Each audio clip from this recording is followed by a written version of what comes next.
Hi everyone and welcome to this video.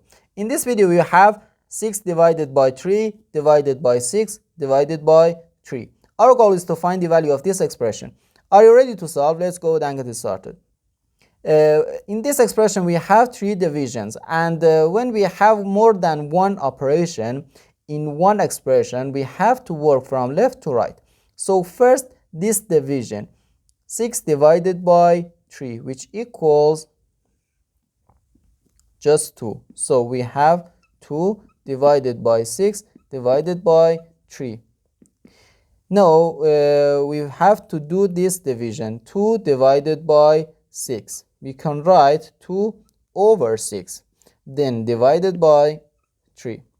Now let's simplify this fraction. 2 divided by 2 equals 1, and 6 divided by 2 gives us 3.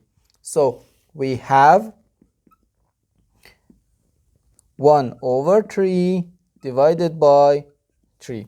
And now, according to the KCF rule, K stands for keep, C stands for change, and F stands for flip.